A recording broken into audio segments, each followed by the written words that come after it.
Long-term capital management. The rise and fall of a financial empire.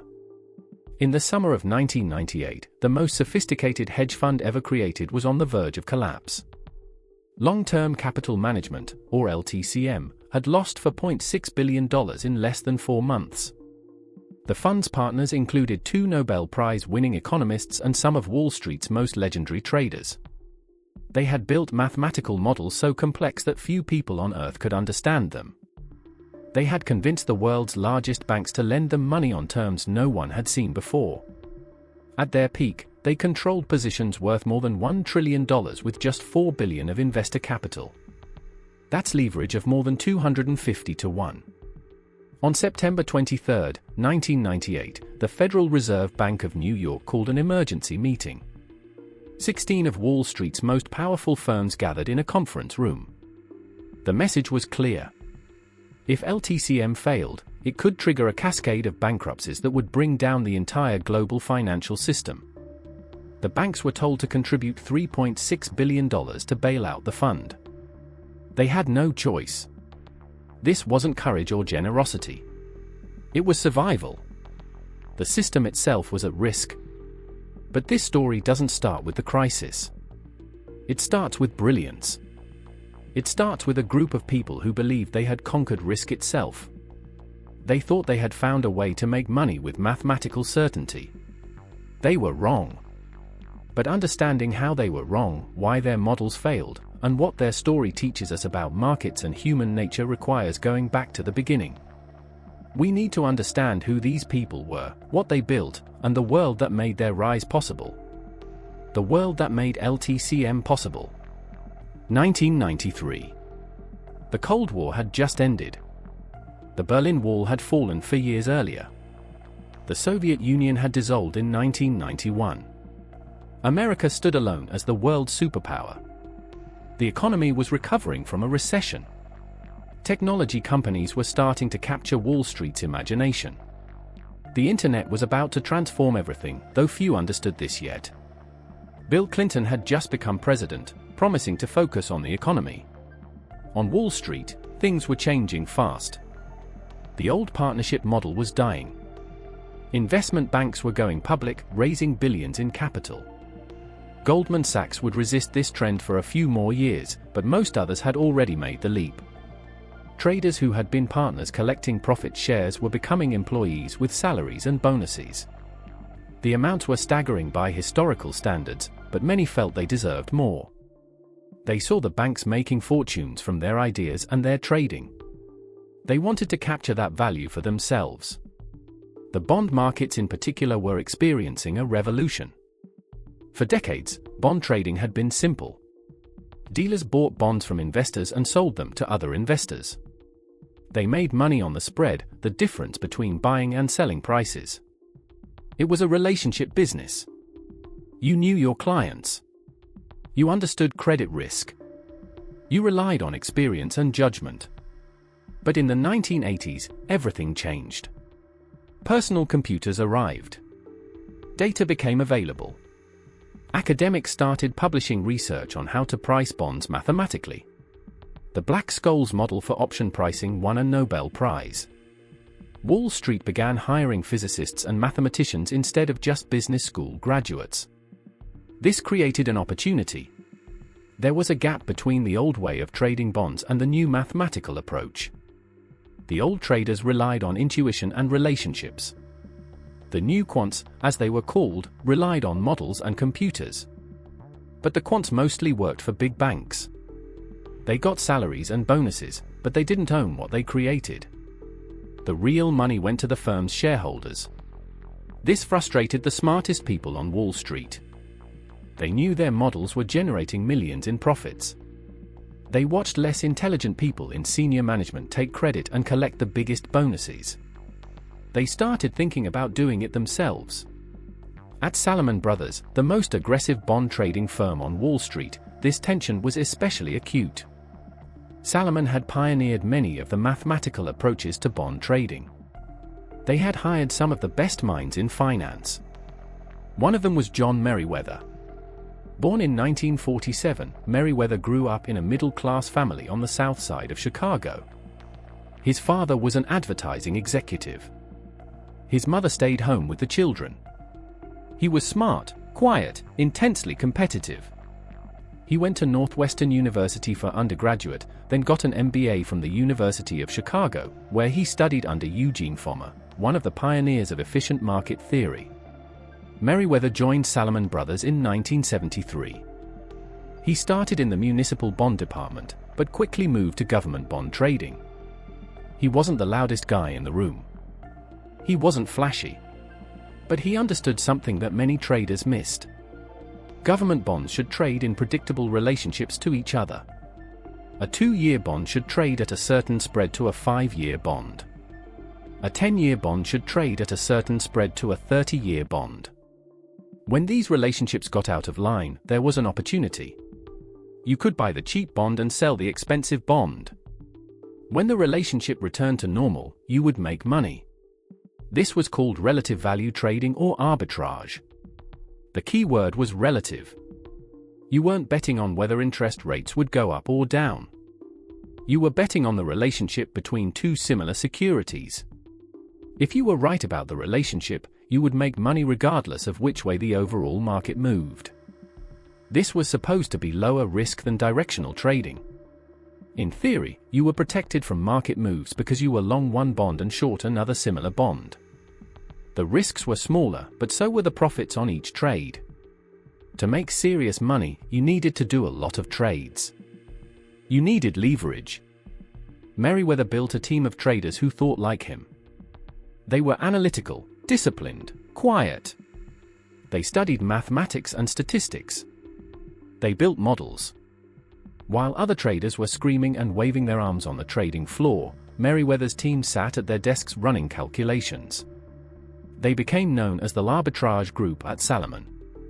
By the late 1980s, they were making huge amounts of money for the firm. In some years, they accounted for more than half of Salomon's total profits. But in 1991, disaster struck. One of Meriwether's traders, Paul Moser, was caught submitting false bids in Treasury auctions. This was illegal. It was a scandal that threatened to destroy Salomon Brothers. The firm's CEO and president resigned. Warren Buffett, whose company Berkshire Hathaway was Salomon's largest shareholder, took over as interim chairman to save the firm. Meriwether hadn't known about Moser's illegal trades, but he had learned about them and hadn't reported them quickly enough to senior management. He was forced to resign in July 1991. For a while, Meriwether wasn't sure what to do. He was 44 years old. He had spent 18 years at Salomon. He had built something remarkable. Now it was gone. But as he thought about his situation, he realized he had an opportunity. He had relationships with the best bond traders on Wall Street. He had connections to every major bank and institution. He understood arbitrage trading better than almost anyone alive.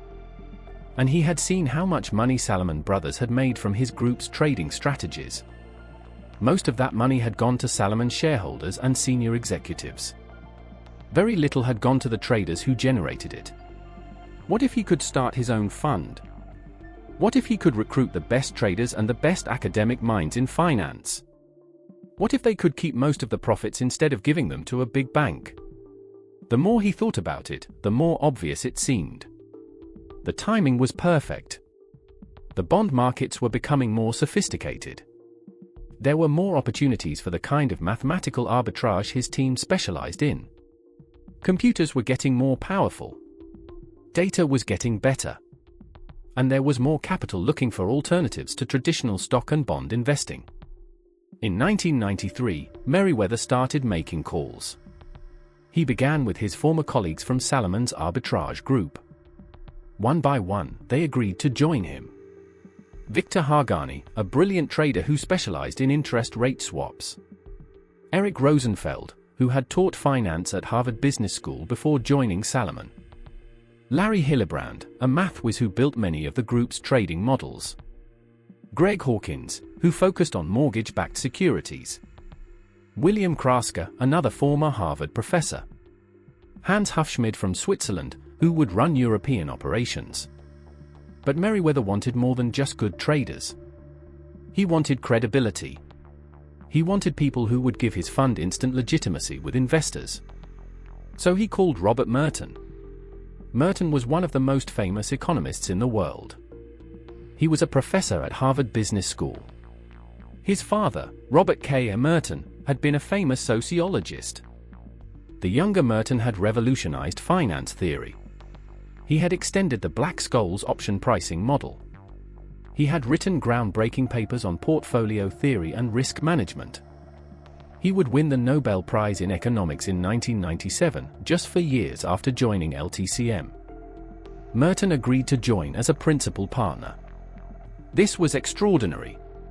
Famous academics sometimes consulted for Wall Street firms. They rarely became full partners in hedge funds. But Merton was intrigued. He could put his theories into practice. He could test his models with real money. And he would be compensated like a partner, not a consultant. Then Meriwether made an even bigger catch. He called Myron Scholes. Scholes had been Merton's colleague at MIT in the 1970s. Together, they had built on the work of Fisher Black to create the Black-Scholes-Merton model for pricing options. This model had transformed Wall Street. It was used by every major bank and trading firm. Scholes was teaching at Stanford. Like Merton, he would win the Nobel Prize in 1997, sharing it with Merton. Fisher Black, the third creator of the model, had died in 1995 and couldn't receive the prize. Scholes agreed to join. Now Meriwether had an extraordinary team. World-class traders from Salomon Brothers. 2 future Nobel Prize winners. The credentials were impeccable. This wasn't just another hedge fund. This was a collection of the smartest people in finance, applying the most sophisticated mathematical models ever created to find mispricings in the world's bond markets. They would make money with scientific precision. They would eliminate emotion from trading. They would use mathematics to identify opportunities that other investors, relying on intuition and guesswork, would miss.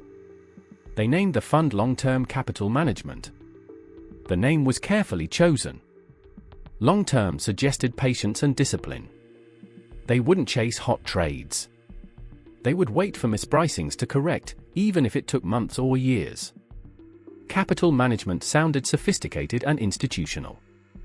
This wasn't a hedge fund in the traditional sense, where a single trader made big bets based on hunches. This was scientific portfolio management. They incorporated in Delaware in February 1994. They set up their main office in Greenwich, Connecticut, far from the chaos of Wall Street. They wanted a quiet place where their traders could think and build models without distraction. The initial plan was to raise about $1 billion. For a first-time fund, this was ambitious.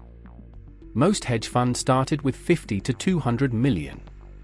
But Meriwether's reputation and the quality of his partners made it possible. They went out to raise money from sophisticated investors. Not retail investors or small pension funds. They targeted the wealthiest individuals and the largest institutions. They wanted investors who could understand what they were doing and who wouldn't panic at the first sign of trouble. The pitch was compelling. LTCM would use sophisticated mathematical models to find pricing discrepancies in bond markets around the world. These discrepancies were small, often just a few basis points.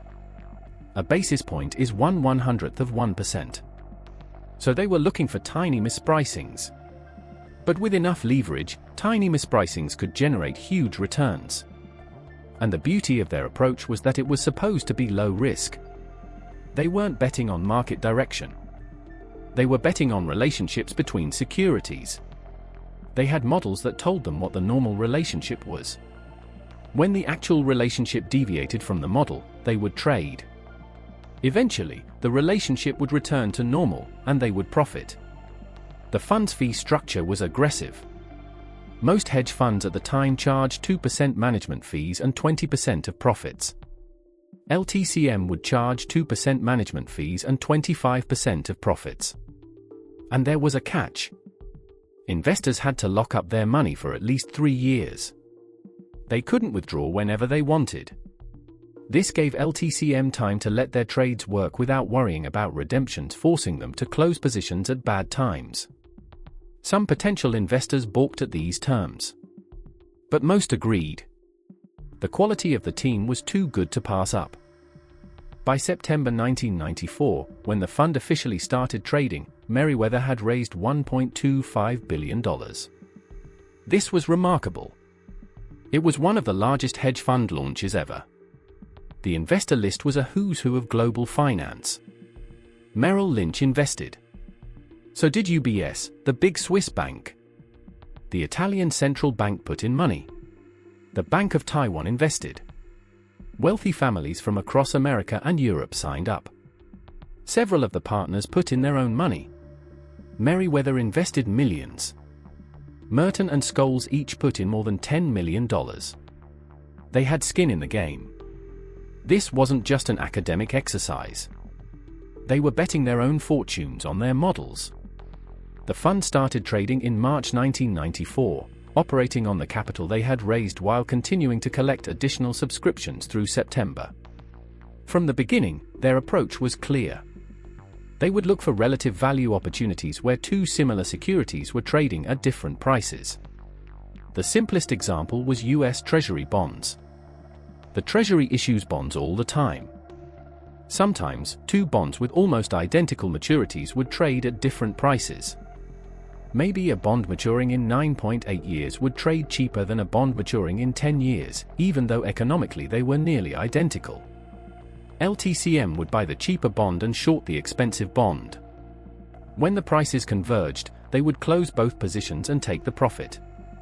They applied this approach across many markets. US Treasuries, European government bonds, Japanese bonds, mortgage-backed securities, corporate bonds, interest rate swaps, stock options.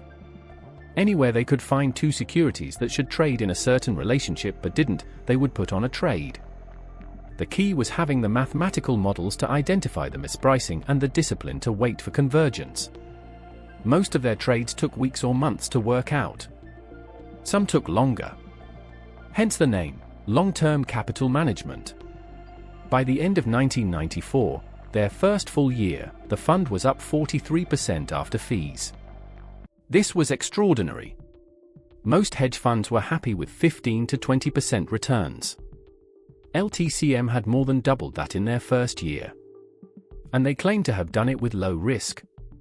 Their model said their portfolio had less volatility than the stock market. Investors were thrilled. They had found the Holy Grail. High returns with low risk. The Nobel Prize winners' theories were working in practice. 1995 was even better. The fund returned 43% again. 2 years, 43% each year. After fees, investors had nearly doubled their money. LTCM's assets under management grew to more than $7 billion. Some of this was new investor capital, but most was appreciation. The original $1.25 billion had grown through trading profits. The partners were getting rich. With 25% of the profits going to the firm and most of that going to the partners, Meriwether and his colleagues were making tens of millions of dollars per year. Their reputation spread. On Wall Street, people whispered about this mysterious fund in Greenwich. They had the Nobel Prize winners. They had the best traders. They were making money in markets most people didn't understand. Banks wanted to do business with them. If you were a young trader and LTCM called to offer you a job, it was like getting called up to the major leagues. They hired more people. They expanded their trading. They added more strategies. They looked at emerging markets. They started trading in Russia, Brazil, and other developing countries. The opportunities seemed endless. But there was a problem that few people saw. The strategies that had worked so well in 1994 and 1995 were getting crowded. As LTCM made money, other hedge funds copied their approaches. Banks hired quants to build similar models. The tiny mispricings that LTCM profited from were getting smaller. It was harder to find good trades. They had $7 billion to invest. That's a lot of capital to put to work in arbitrage strategies where each trade might make only a few basis points of profit. They needed more leverage. Here's where the story takes a crucial turn. LTCM went to the big Wall Street banks and asked to borrow money. But not normal borrowing. They wanted special terms. They wanted to borrow without putting up much collateral. They wanted the banks to trust them. And incredibly, the banks agreed. Why? Because of who the partners were. Meriwether had decades of relationships. Merton and Scholes had Nobel Prizes. The fund had a track record of making money. The banks wanted the trading fees and the relationship. So they gave LTCM terms that no one else could get. The typical margin requirement for most investors was around 50%. If you wanted to buy $100 worth of bonds, you needed to put up $50 in cash and could borrow $50. That's 2-to-1 leverage. LTCM negotiated terms where they only had to put up 1 or 2%. They could borrow 98 or 99%. That's 50 to 100 to 1 leverage. And it got better. On many trades, they could use one position as collateral for another. They had what's called portfolio margining. The bank would look at their whole book of trades and decide they were hedged, so they needed even less collateral. By 1996, LTCM had leverage of around 25 to 1. They had about $7 billion in investor capital and controlled positions worth around $175 billion. But that's not where it stopped. Through derivatives, mainly interest rate swaps and options, their total notional exposure was over $1 trillion.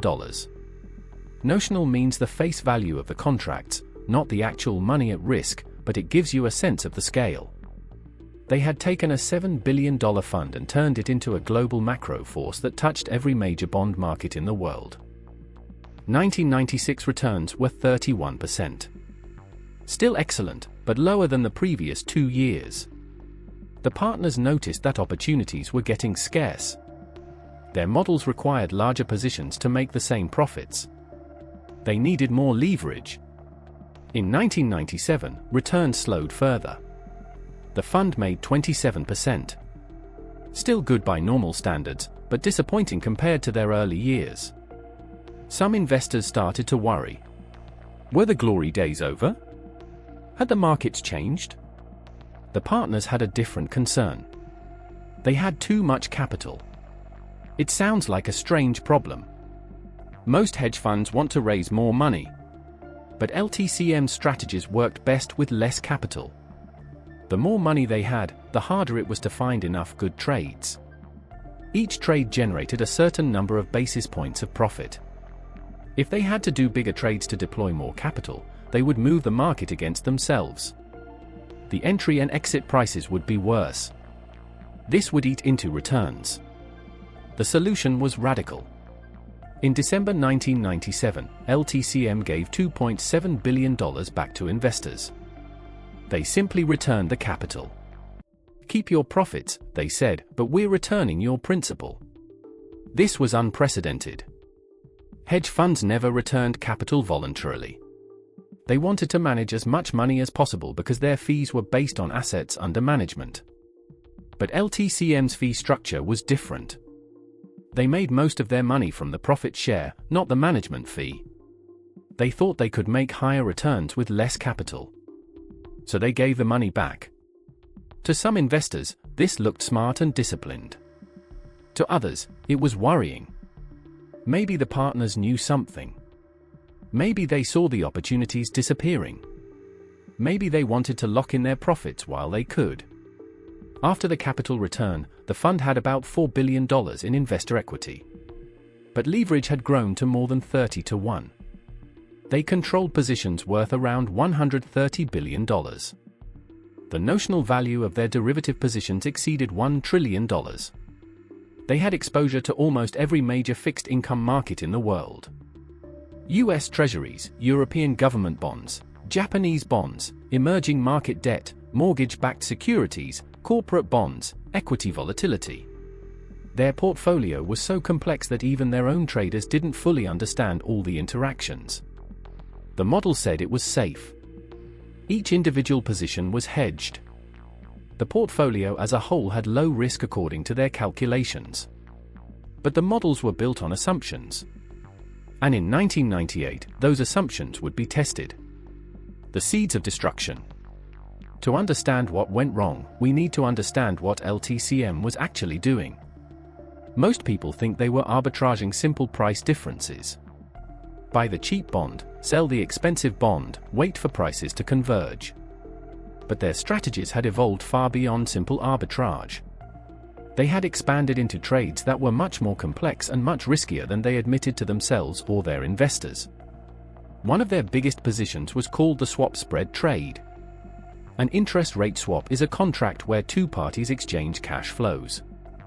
One pays a fixed rate, the other pays a floating rate based on short-term interest rates.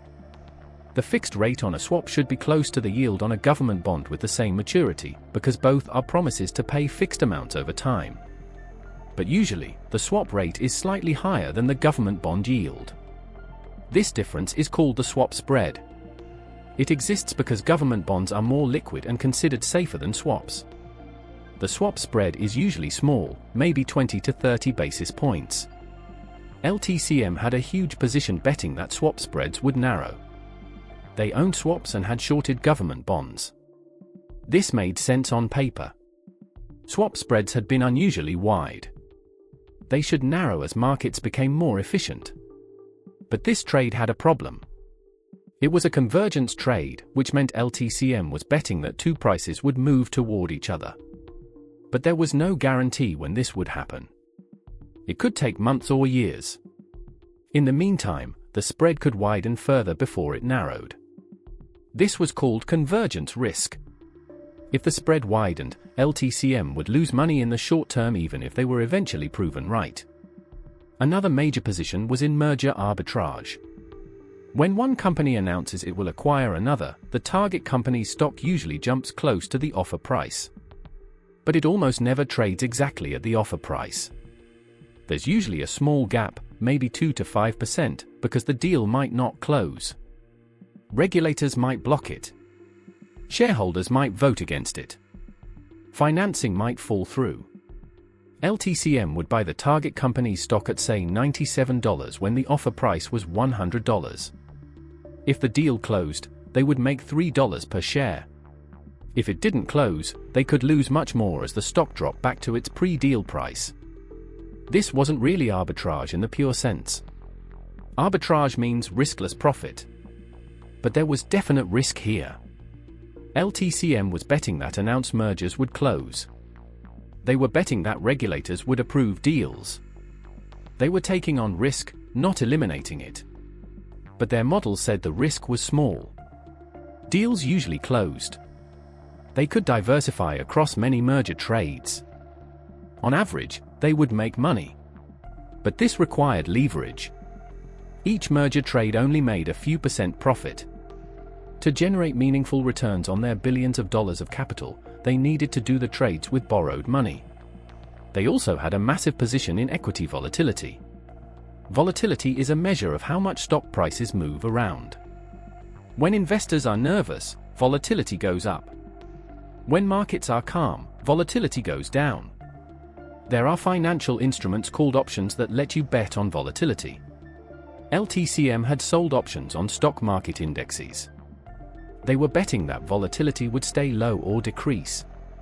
This is called being short volatility. It's a dangerous position. When markets are calm, you collect small premiums from selling options. You make a little money every month.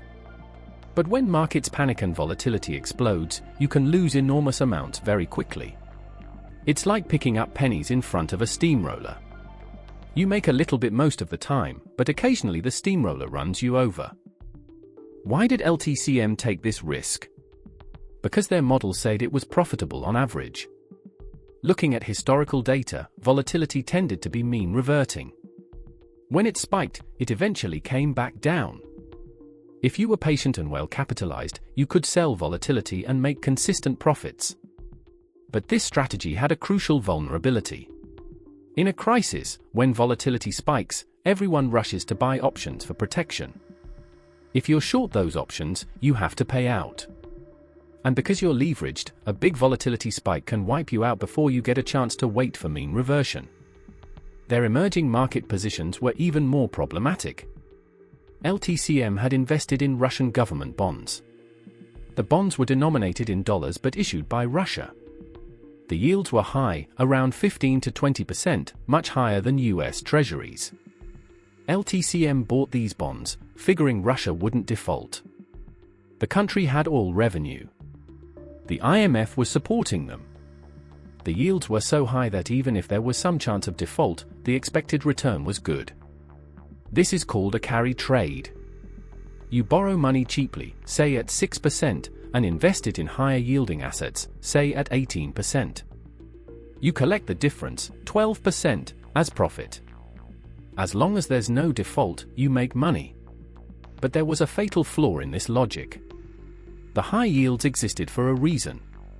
Russia was risky. The government was unstable. The economy was weak. Tax collection was poor. Corruption was rampant. Yes, they had oil, but they also had enormous debts and political chaos. The high yields were the market's way of saying this is dangerous. LTCM's model said the yields were too high given the probability of default. But models are only as good as their inputs. And in emerging markets, historical data was limited. There hadn't been many Russian bond defaults in recent history because Russia had only recently started issuing dollar-denominated bonds.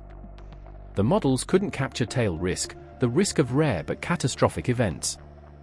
All of these positions shared a common characteristic. They were bets on normalcy.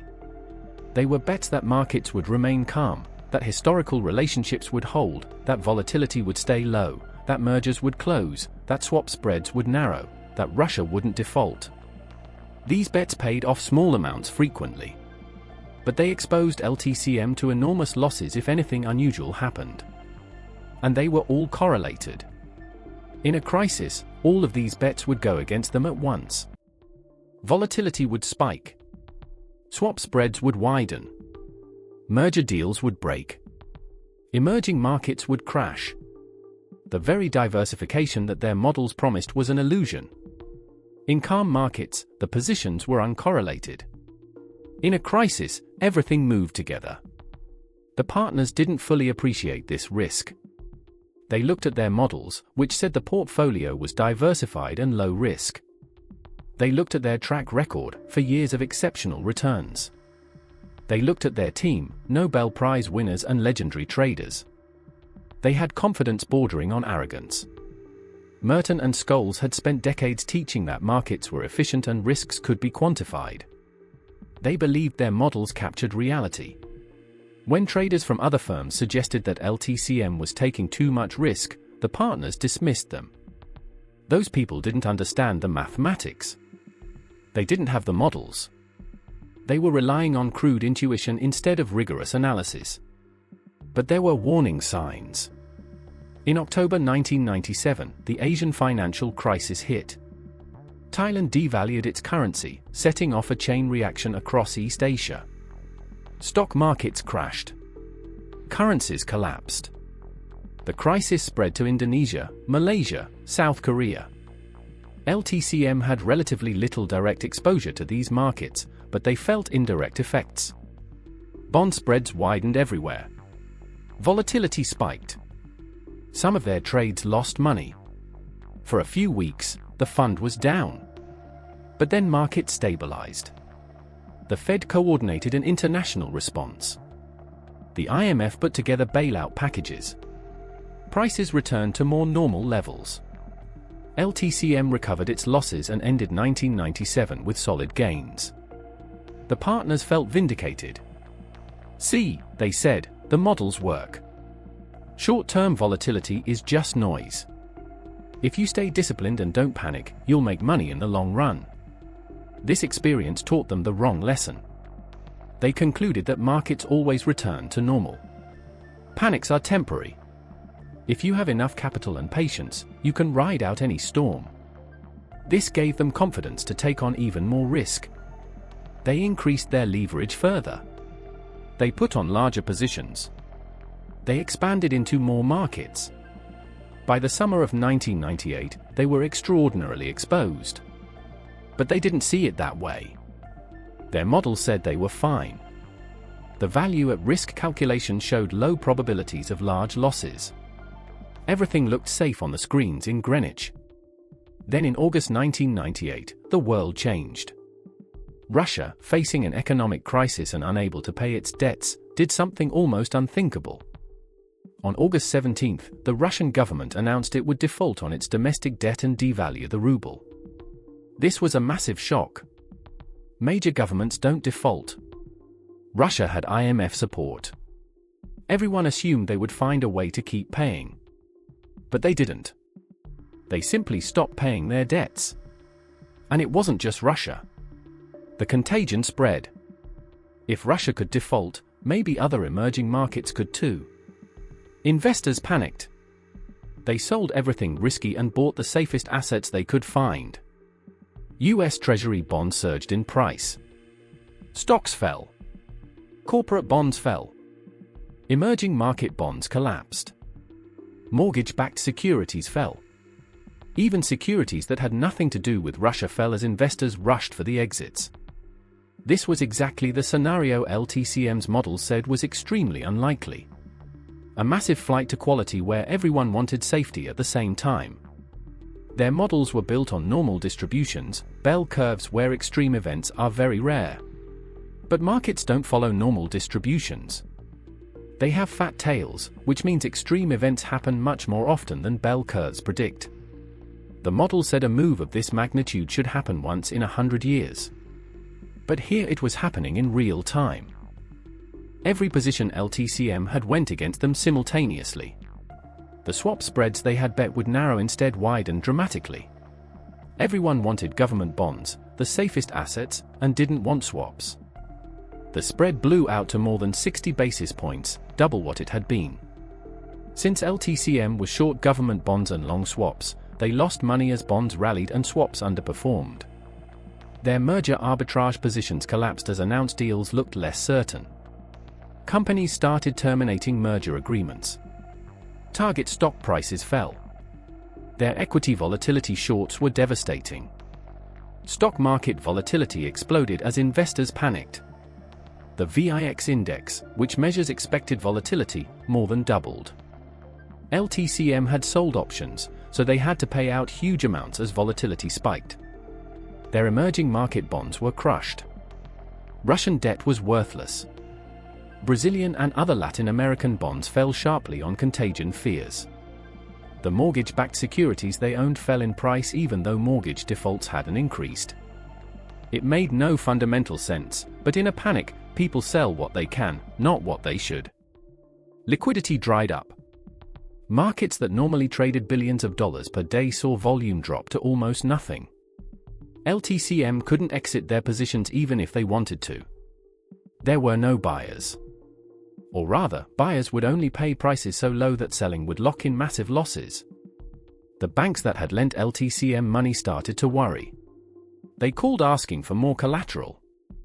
This is called a margin call. When you borrow money to trade, the lender requires you to maintain a certain amount of collateral. If your positions lose value, you need to post more collateral or the lender can close your positions. LTCM had negotiated special low-margin requirements because of their reputation and track record. But now the banks were scared. They wanted more collateral. LTCM had to come up with cash. The only way to do that was to sell positions. But selling in a panic locks in losses. They would be forced to exit trades at the worst possible prices. And selling would push prices down further, creating more losses, requiring more margin, forcing more selling. This is called a death spiral. By the end of August, LTCM had lost more than half its capital. They were down from $4 billion to less than $2 billion. They still controlled positions worth more than $100 billion. Their leverage had gone from 30 to 1 to more than 50 to 1. Not because they had borrowed more, but because their equity had shrunk. They were in desperate trouble. Meriwether started calling investors to try to raise emergency capital. He called the same institutions that had invested originally. He called wealthy individuals. He even called Warren Buffett, whose company Berkshire Hathaway had vast cash reserves and a reputation for stepping in during crises. The conversations were difficult. Investors wanted to know what went wrong. How had the models failed so badly? The partners struggled to explain. The models weren't wrong, they said. This was an unprecedented event, a 100-year flood. If they could just get more capital, they could wait out the panic. Eventually, prices would return to normal. Their positions would recover. They would make all the money back and more. But investors were skeptical. If the models hadn't predicted this crisis, why should anyone trust that they would work going forward? Maybe the models were fundamentally flawed. Maybe the assumptions were wrong.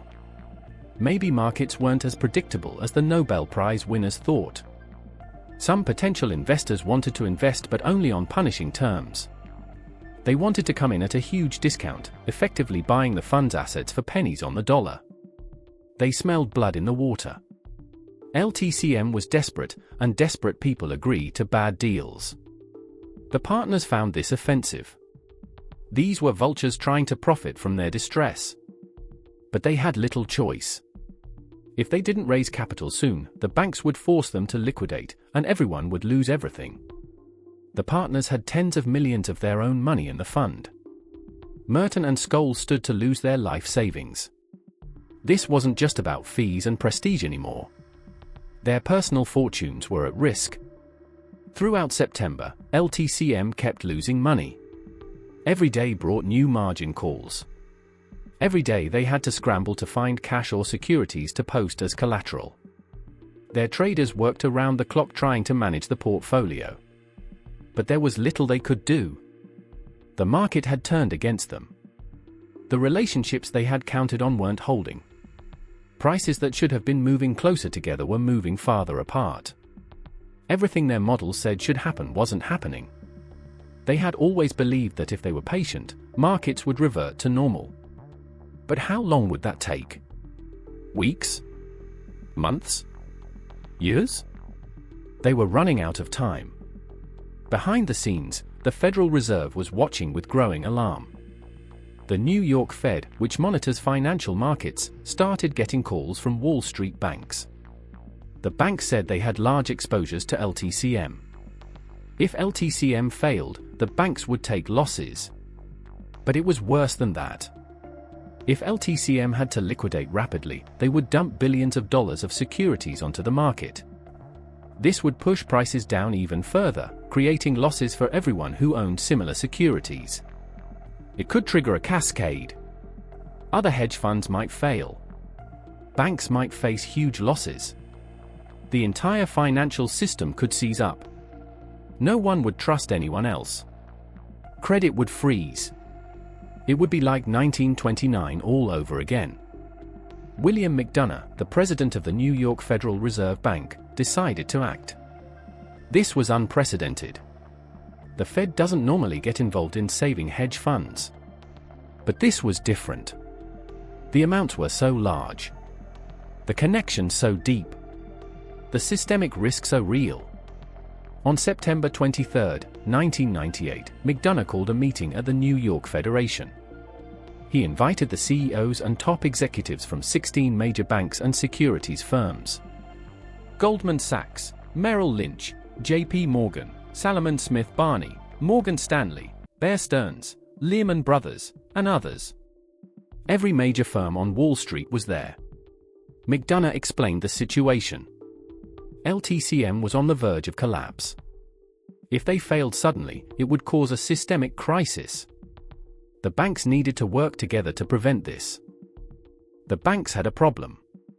Many of them had competed to lend money to LTCM. They had given LTCM special terms to win the business. Now they would lose money when LTCM couldn't repay. This created what economists call a collective action problem. Each bank individually might prefer to let LTCM fail and then buy up assets cheaply in the liquidation. But if all banks did that, the coordinated liquidation would destroy so much value that everyone would lose more than if they cooperated. The Fed was essentially telling them to cooperate or face disaster. After hours of tense negotiations, the banks agreed. They would collectively contribute $3.6 billion to recapitalize LTCM. In exchange, they would take over the fund. The existing partners would be diluted to a tiny ownership stake. They would stay on to manage the positions and unwind them in an orderly way over time. But they would no longer control the fund. Their grand experiment had ended in failure. The news shocked Wall Street. LTCM, the most sophisticated hedge fund ever created, with Nobel Prize winners and the best traders, had blown up.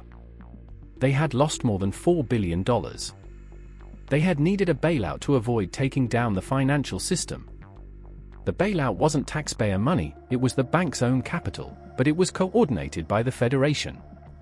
This was as close to a government rescue as a private hedge fund had ever gotten. The story dominated financial news for weeks. How did it happen? What went wrong? Could it happen again? The unraveling and lessons. The consortium of banks took control of LTCM in October 1998. Over the next 15 months, they gradually unwound the fund's positions. They closed out trades when markets allowed. They waited for better prices when possible. They managed to recover some value. By the time the liquidation was complete in early 2000, the banks had recouped most of their $3.6 billion investment. They didn't make a profit, but they didn't lose much either. The original investors, however, were devastated. They had lost most of their money. The partners lost almost everything. Their personal investments in the fund were virtually wiped out. Meriwether took it hard. He was 61 years old. He had built two legendary franchises, first at Salomon Brothers and then at LTCM. Now both had ended in scandal and failure. He largely withdrew from public life. He would eventually start another hedge fund, but it never achieved the same stature. The magic was gone. Merton and Scholes faced intense scrutiny. How could Nobel Prize winners build models that failed so spectacularly? They defended themselves by saying no model can predict every possible event. The Russian default was unprecedented. No amount of historical data could have prepared them for it. They argued that they were fundamentally right but unlucky in timing. If they had survived September and October, the markets would have eventually recovered, and all their trades would have worked. This was true. Many of LTCM's positions did eventually return to normal. The swap spreads did narrow. The merger deals did close. Volatility did come down. If they had had more capital or less leverage, they could have survived and made back the losses. But they didn't survive. And that's what mattered. The criticism from the academic and financial communities was harsh. Many said that Merton and Scholes had confused theoretical models with reality. Their models were built on assumptions like continuous trading, perfect liquidity, and normal distributions. These assumptions were useful for mathematical tractability. They made the equation solvable. But they didn't describe how markets actually work. In crises, trading isn't continuous. Liquidity disappears. Price moves are far larger than normal distributions predict. The models worked 99% of the time. But the 1% of the time when they didn't work was catastrophic. And because LTCM used so much leverage, that 1% destroyed them. Others pointed to hubris. The partners believed they had conquered risk. They thought their intelligence and their models made them immune to disaster. They dismissed warnings from less sophisticated investors who relied on intuition rather than mathematics. They couldn't imagine being wrong. This arrogance blinded them to obvious dangers. Any experienced trader could have told them that being short volatility with high leverage is dangerous. Any credit analyst could have told them that Russian bonds at 15% yields weren't free money, they were priced that way because of real risk. But LTCM's partners thought they knew better. They thought everyone else was irrational and only they were rational. This is a dangerous mindset. The story raised broader questions about financial regulation and systemic risk. Should hedge funds be regulated? LTCM was barely supervised. They filed some forms with the SEC, but they operated mostly in the shadows. Regulators didn't know how much leverage they had or what positions they held. The banks that lent to them didn't know what other banks were lending. Everyone assumed someone else was monitoring the risk. But no one was. This lack of transparency created systemic risk. When LTCM failed, everyone was surprised by how big and how interconnected it was. Calls for hedge fund regulation grew louder after the crisis. Some reforms were eventually implemented, but the industry fought hard to preserve its freedom from oversight.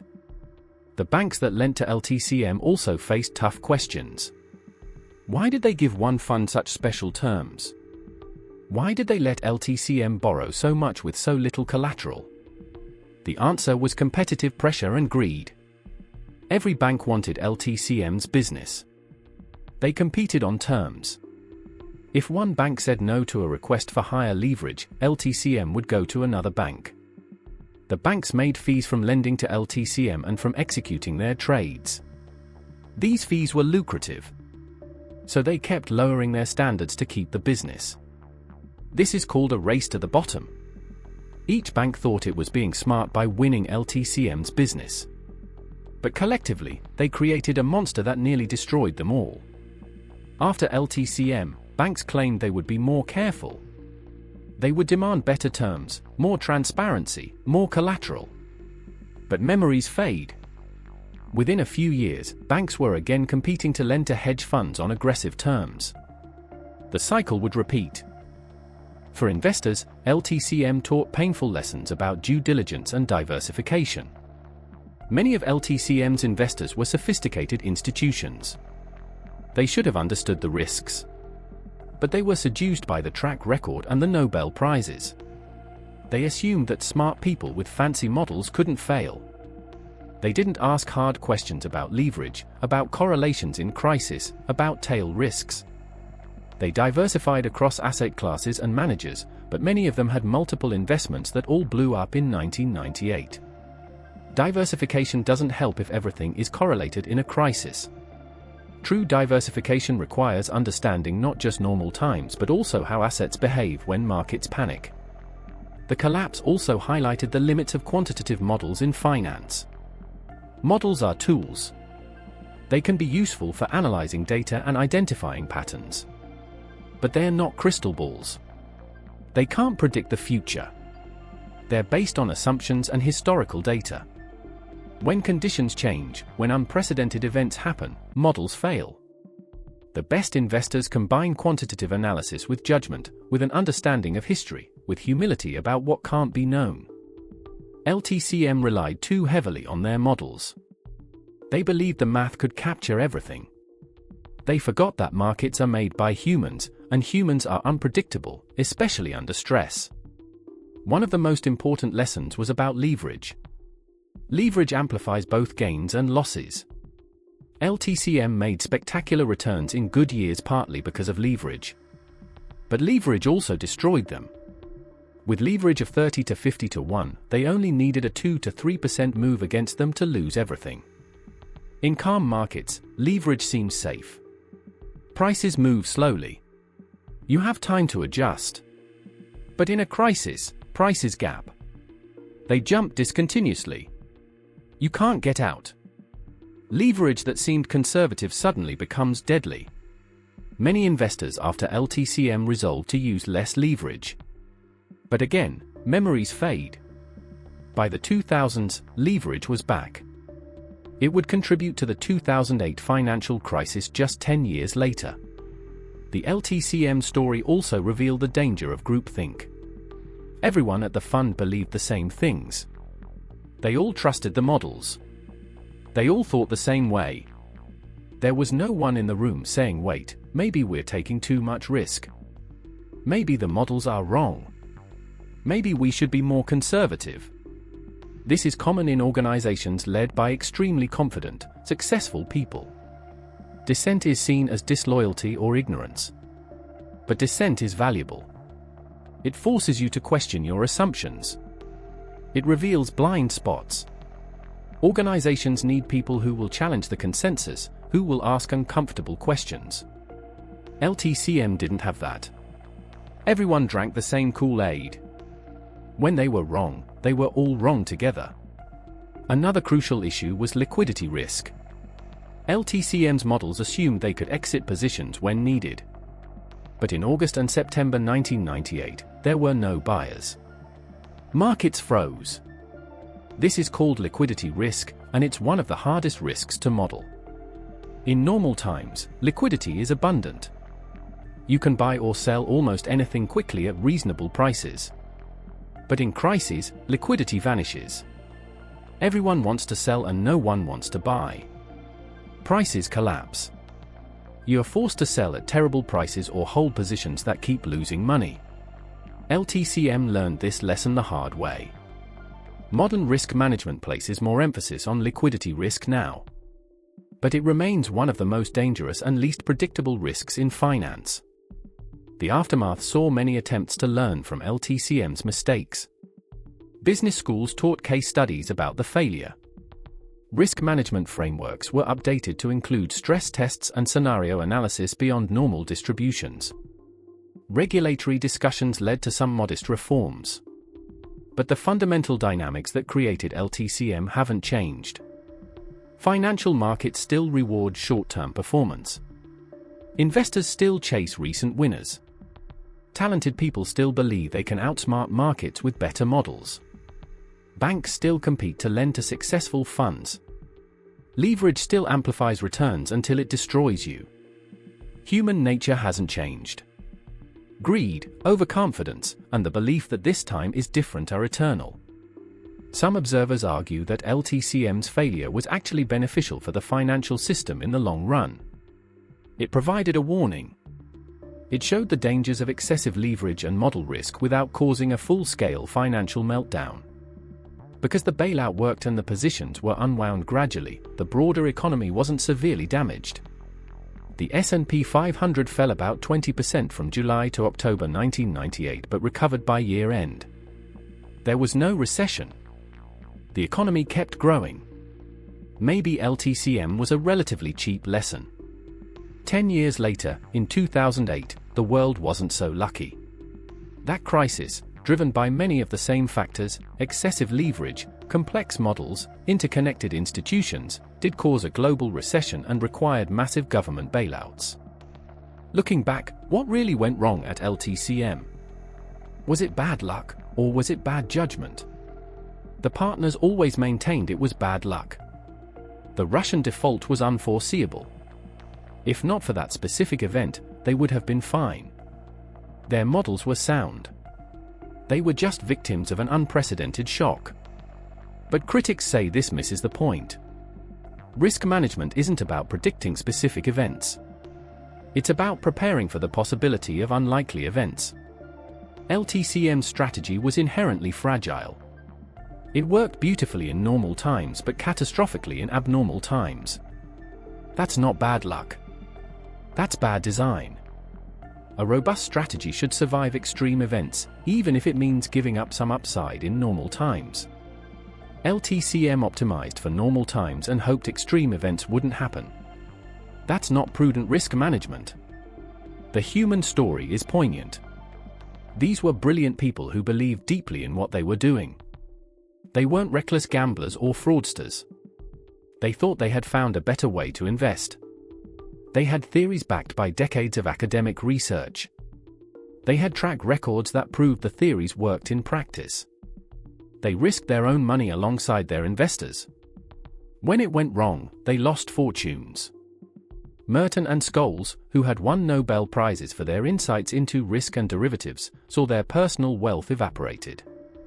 Meriwether, who had built one of the most successful trading groups in Wall Street history, ended his career with two massive failures. It's a Greek tragedy in modern form. Hubris leading to nemesis. Intelligence without wisdom. Technical brilliance without understanding of human nature and market psychology. For the financial industry, LTCM became a cautionary tale. When someone proposes a new strategy that promises high returns with low risk, people remember LTCM. When someone says their models have eliminated risk, people remember LTCM. When leverage gets too high, people remember LTCM. at least for a while. The problem is that markets have short memories. A new generation of investors comes along who didn't live through LTCM. They hear about it in school, but it's ancient history to them. They think times have changed. The models are better now. The data is better. Technology is better. We've learned from past mistakes. And so the cycle repeats. Someone builds a new fund with fancy models and impressive credentials. They generate great returns. They attract billions. They use leverage. Then something unexpected happens. The models fail. The leverage kills them. And everyone wonders how this could have happened again. Perhaps the deepest lesson from LTCM is about the nature of markets themselves. Markets are not machines. They don't follow mathematical laws the way physics does. They're social systems, made up of millions of humans making decisions based on incomplete information, emotions, herd behavior, and constantly changing beliefs. You can build models that work most of the time. You can find patterns and exploit them. But you can never fully predict or control markets. There will always be surprises. There will always be events that models don't anticipate. The goal isn't to eliminate risk. The goal is to survive risk. That means staying humble, keeping leverage reasonable, maintaining liquidity, diversifying truly, and never believing you found the Holy Grail. LTCM thought they had found the Holy Grail. They were wrong. Markets humbled them. And markets will continue to humble anyone who forgets this lesson. In the end, long-term capital management is remembered not for its early successes but for its spectacular failure. It's a story studied by students, debated by academics, and referenced whenever discussions turn to risk, leverage, and the dangers of overconfidence. The fund existed for only 4 years. But its impact on finance and on our understanding of financial markets continues decades later. The partners went on to other things. Most rebuilt their careers, though none achieved the same heights again. The bank survived. The financial system absorbed the shock. Life went on. But the story remains a powerful reminder that in markets, being smart isn't enough. You also need to be wise. You need to understand your limitations. You need to respect the possibility of rare events. You need to manage risk, not just measure it. These lessons seem obvious in hindsight. But in the moment, with money pouring in and models telling you you're right, they're easy to forget. That's why the story of long-term capital management matters. It's not just history. It's a warning that will always be relevant as long as there are markets, and as long as humans let confidence turn into arrogance.